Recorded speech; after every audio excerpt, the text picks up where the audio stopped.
नहीं होनी चाहिए। पड़ पंचायती का मतलब होता है जब दो लोग लड़ रहे हो और अपना बीच में कुछ भी काम ना हो, लेकिन हम फिर भी जाके क्या कराते हैं, उसमें टांग अड़ाते हैं। एक तरह से टांग अड़ाना कह सकते हो। पड़ पंचायती मतलब लोगों की बातों में इंटरेस्ट लेना। Hello friends, this is Niharika. Upgrade Umang की क्लासेस में आपका स्वागत है। आज पहली क्लास है और हम डिस्कस करेंगे rise of nationalism in Europe, Europe में राष्ट्रवाद का उदय।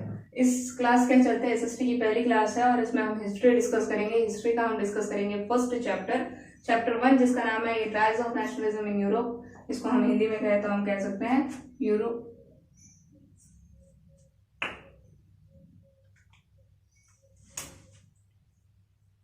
यूरोप में राष्ट्रवाद का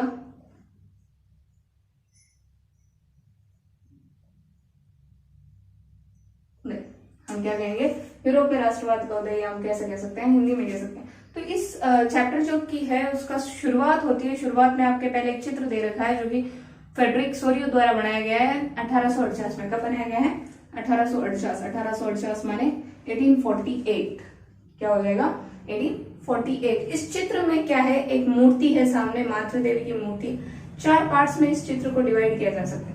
जो फर्स्ट पार्ट है यहाँ पे, उसमें तो आपके हैं फरिश्ते, जीसस और उनके एंजल्स, फरिश्ते कहते हैं हम उन्हें, ठीक है। नीचे एक और उपखंड वाला पार्ट है। क्या पार्ट है? एक और उपखंड वाला पार्ट है। यहाँ पे एक और चीज बनी, यहाँ पे एक मूर्ति बनी हुई है। सपोज मुझे इतनी अच्छी ड्राइंग नहीं आती, मेरी ड्राइंग पे ना जाए। यहाँ पे एक मातृ देवी की मूर्ति है। इसकी मूर्ति है, मातृ देवी की मूर्ति है, मदर, ठीक है। इसके हाथ में एक मशाल है। इसके हाथ में क्या है? एक मशाल है। एक तरफ क्या है? एक किताब है। ये एक नॉर्मली जो आपने स्टैच्यू ऑफ लिबर्टी देखा होगा, अगर जो 7 वंडर्स में भी था पहले, जो फ्रांस के लिए गिफ्ट है, उस स्टैच्यू ऑफ लिबर्टी की जिस तरह से वो मूर्ति है ना, सेम उसी तरह की एक मूर्ति बनी हुई है। आपके चित्र में आप आराम से देख सकते हैं। आप ड्राइंग पे तो बिल्कुल ही ना चाहिए, मेरी ड्राइंग उतनी अच्छी नहीं है, खैर पेपर पे तो फिर भी ठीक है, मार्कर से तो बिल्कुल भी नहीं है, ठीक है। तो यहाँ पे एक मातृ देवी की मूर्ति बनी हुई है। यहाँ पे एक कतार है, यहाँ पे लोग खड़े हैं। ये भीड़ है, एक तरह की जुलूस की तरह बना हुआ है। ये लोग यहाँ से आ रहे हैं और इस तरफ जा रहे हैं, और इन सब के हाथों में क्या है? झंडे हैं। इन सब के हाथों में क्या है? झंडे हैं। ये झंडे अपने अपने देश के प्रतीक हैं। ये बता रहे हैं कि कौन है इस देश में सबसे आगे, कौन है? अमेरिका है। अमेरिका के पीछे कौन है? स्विट्जरलैंड है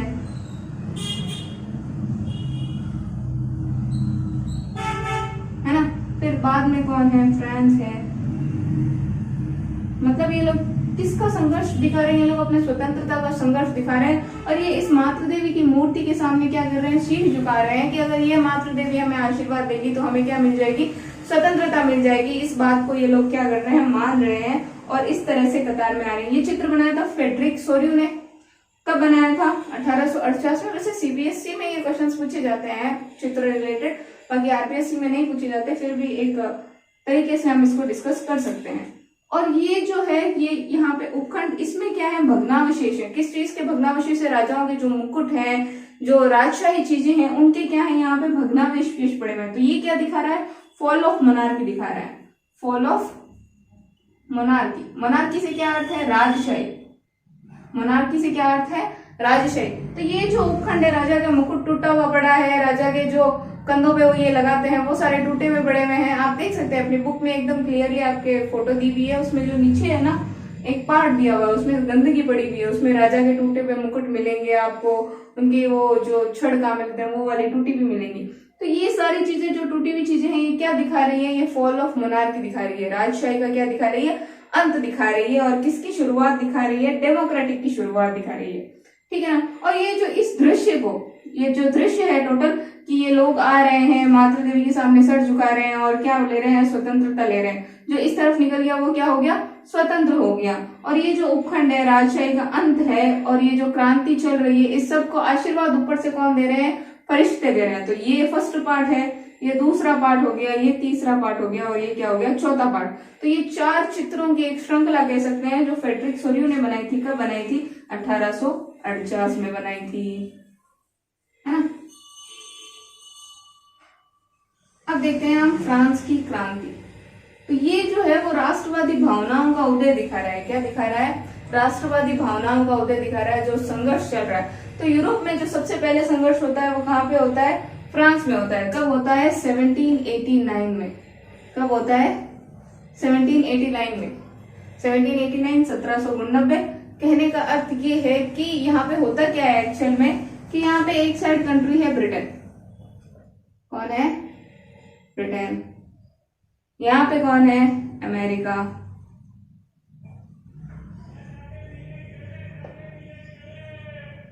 अमेरिका है, ब्रिटेन है।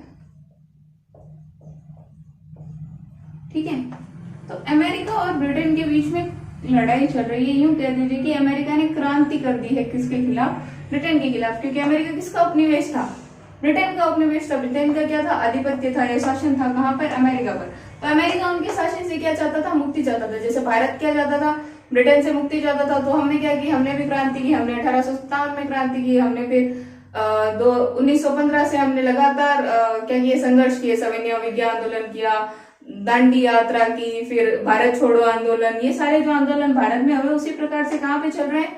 सेम अमेरिका में चल रहे हैं। किसके खिलाफ चल रहे हैं? ब्रिटेन के खिलाफ चल रहे हैं। तो हुआ क्या कि इन दोनों के खिलाफ जब लड़ाइयां चल रही थी यहाँ पे, तो बीच में कौन करी? पड़ पंचायती कौन करी? फ्रांस करी। पड़ पंचायती का मतलब समझ गए आप? आरबीएसई से क्लासेस देख रहे हो तो पड़ पंचायती ज्यादा दिक्कत नहीं होनी चाहिए। पड़ पंचायती का मतलब होता है जब दो लोग लड़ रहे हो और अपना बीच में कुछ भी काम ना हो, लेकिन हम फिर भी जाके क्या कराते हैं? उसमें टांग अड़ाते हैं। एक तरह से टांग अड़ाना कह सकते हो। पड़ पंचायती मतलब लोगों की बातों में इंटरेस्ट लेना जब अपना कोई काम है ही नहीं। तो यहाँ पे फ्रांस का राजा था लुई 16। कौन था? Louis 16, Louis 16। इस बंदे ने क्या किया? इस बंदे ने इन दोनों को बुलाया। किसको? अमेरिका और फ्रांस को। और बुला के क्या कहा कि आप यहाँ आइए, हम आपका सोल्यूशन करते हैं। आपकी दिक्कत क्या है? आप क्यों अशांति फैला रहे हो? तो कहा ठीक है, आ गए। तो आ गए तो इसने ब्रिटेन को कहा कि आप अत्याचार कर रहे हो अमेरिका पर। सीधी सीधी बात है, अमेरिका पर आपको अत्याचार नहीं करना चाहिए इतना। तो ठीक है भाई, मान ली बात हो गई सेटलमेंट। अमेरिका को क्या मिल गई? स्वतंत्रता मिल गई। कंट्रोवर्शियल बात यह है कि अमेरिका को स्वतंत्रता मिल गई। लेकिन हुआ क्या कि यहाँ पे ये जो लुई 16 है ना, ये खुद क्या था? एक अत्याचारी और निरंकुश राजा था। निरंकुश मतलब किसी की बात नहीं सुनना, कभी भी मन आए जब कानून चेंज कर देना, मन आए जब अपने हिसाब से रूलों में चेंज कर लेना। ये क्या था? इसका मेन मोटिव। कभी भी जब इसको जरूरत होती तब ये क्या कर लेता? अपने हिसाब से कानून चेंज कर लेता। तो फ्रांस की जनता में ये जागरूकता जागी, जब अमेरिका पर कौन अत्याचार कर रहा है? ब्रिटेन अत्याचार कर रहा है। तो लुई 16वां हम पर क्या कर रहा है? ये भी तो एक तरह का अत्याचार ही है। तो इस लुई 16वें को हटाने के लिए क्या हो गई? फ्रांस में सारी जनता एकत्र हो गई। और एकत्र भी इस तरह का आक्रोश उनमें देखने को मिलता है, इस तरह की आतंक उनमें देखने को मिलता है कि वो एक तरह की हिंसक क्रांति थी। इतनी हिंसक क्रांति थी कि उसमें लुई 16वें को खुद को क्या करनी पड़ी? अपनी जान गंवानी पड़ी। तो जो रेवोल्यूशन है फ्रांस का, शुरू कब होता है? हमने देख लिया 1789 में। तो ये शुरुआत होती है और इसमें क्या क्या होता है रेवोल्यूशन में वो हम डिस्कस करेंगे। शुरुआत होती है 1789 में और इसका लगभग अंत भी 1789 में ही होगा। तो ये जो क्रांति थी, इस क्रांति में एक तो एक झंडे के नीचे लाया गया संपूर्ण राष्ट्र को। मतलब फ्रांस का एक नया तिरंगा झंडा, तिरंगा ही था फ्रांस का भी, 3 रंगों का है ये झंडा फ्रांस का भी। तो ये 3 रंग भारत के 3 रंग से अलग है, लेकिन इसको भी तिरंगा कह सकते हैं। ट्राई कलर फ्लैग है इनका। तो एक ही झंडे के नीचे इनको क्या किया गया? लाया गया। सारे लोगों में समान पितृत्व की भावना, जैसे हम कहते हैं ना भारत हमारी माता है, भारत माता, हम ऐसे बात करते हैं। तो उन्होंने एक क्या किया? पितृभूमि की भावना। जैसे हम राष्ट्र को क्या मानते हैं? एक माता मानते हैं, वैसे ही यूरोप में, फ्रांस में लोग उसको क्या मानते हैं? पितृभूमि मानते हैं, पिता की भूमि। ठीक है ना। और एक बात की गई ला सिटोरियन। ला सिटोरियन से अर्थ है कि हम सब, पैट्रियोटिज्म की भावना कि हम सब देशवासी एक हैं, हम सबका ये देश है, ऐसी भावनाओं का क्या हुआ? विकास हुआ। कह सकते हैं आप ओवरऑल कि एकता का विकास जो है वो फ्रांस में हुआ। ला सिटोरियन ये जो भावना है ये क्या है? ला सिटोरियन मतलब कि जो सिटीजन्स हो, मेरे सिटीजन्स, ठीक है, तो उस चीज की भावनाओं का विकास जो है वो कहाँ पे हुआ, फ्रांस में हुआ।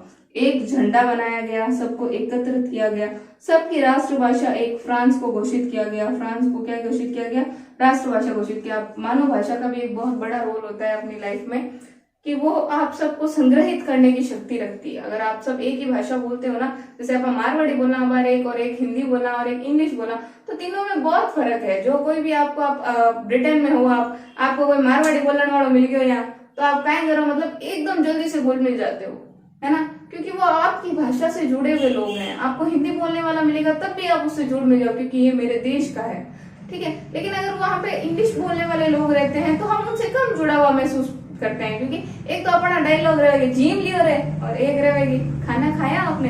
तो ये दोनों तो फिर भी ठीक है, जिम लियो रे में तो बहुत ज्यादा खुशी होती है, खाना खाया उसमें भी बहुत ज्यादा खुशी होती है, लेकिन एक have you had your dinner, तो ये इतनी खुशी नहीं दे पाता है इंसान को जितनी जिम्मेदारी रहे उस दे पाता है। तो वो क्या है कि फ्रांस को, जब फ्रेंच को क्या कर दिया गया, नेशनल लैंग्वेज घोषित कर दिया गया, एक राष्ट्रभाषा घोषित कर दिया गया, तो सबको वो संग्रहित करने का काम कर रही थी भाषा, ठीक है ना। हम उस तरह से जान सकते थे। ये तो क्या हो गए, इसके कारण हो गए, मतलब रेवोल्यूशन में क्या क्या एक्टिविटीज हुई थी वो हो गई। लेकिन इसके बाद में रिजल्ट क्या रहा, है ना, रिजल्ट क्या रहा उसके बारे में हम बात करेंगे कि ये तो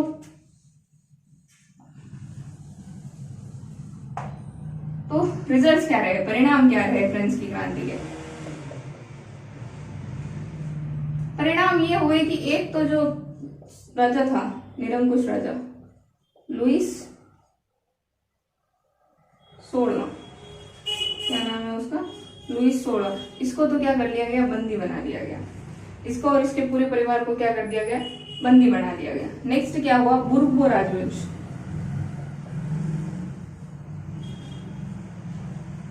इसको टोटली समाप्त कर दिया गया। इसके राजशासन को क्या कर दिया गया, टोटली समाप्त कर दिया गया। इसके बाद में नेशनल असेंबली की स्थापना की गई।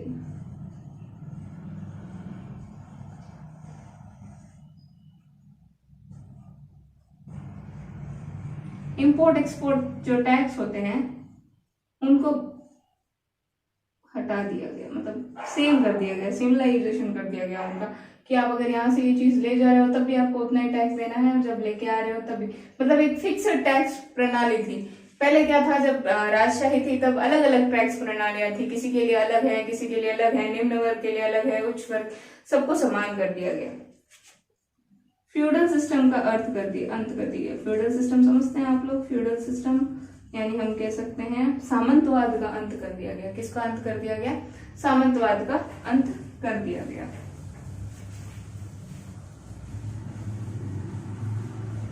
ये तो हो गए फ्रांस की क्रांति के परिणाम और फ्रांस की क्रांति।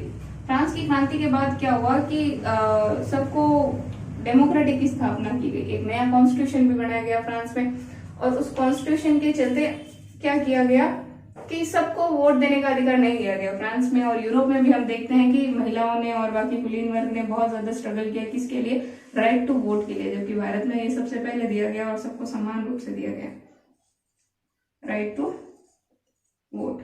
ये महिलाओं को और नीची जाति वाले लोगों को नहीं दिया गया फ्रांस में, तब तक उन लोगों को दिया गया था जो देश की अर्थव्यवस्था में, इकोनॉमी में कंट्रीब्यूट कर रहे हैं, सिर्फ उन्हीं को क्या दिया गया, वोट देने का अधिकार दिया गया। इसके बाद क्या होता है कि ठीक ठाक चल रहा था काम, लेकिन 1799 में, इससे पहले एक और होता है 1789 में क्या किया गया था, जो फ्रांस का जो राजा था लुईस 16 उसको बंदी बनाया जाता है, लेकिन 1793 में उसको पब्लिकली फांसी दी जाती है। पब्लिकली मतलब पूरे चौराहे पे, पूरे मतलब जो भी देश के लोग हैं उन सब के सामने उसको क्या कर दिया जाता है, फांसी दी जाती है, और उसके बाद उसकी पत्नी और उसके पूरे परिवार को फांसी दे दी जाती है वहां पे। 1799 में क्या होता है, एक नया सेनापति के रूप में नेपोलियन बोनापार्ट उभर के आता है। कौन उभर के आता है, नेपोलियन बोनापार्ट उभर के आता है। वो क्या कर रहा होता है कि देश को संग्रहित करने की, बहुत ही अच्छा नेता था, ऐसा नेगेटिव में नहीं लेंगे नेपोलियन बोनापार्ट को, उसने बहुत अच्छे काम किए, लेकिन उसकी कुछ भूलें भी नहीं, तो हम उन भूलों को भी नहीं नकार सकते।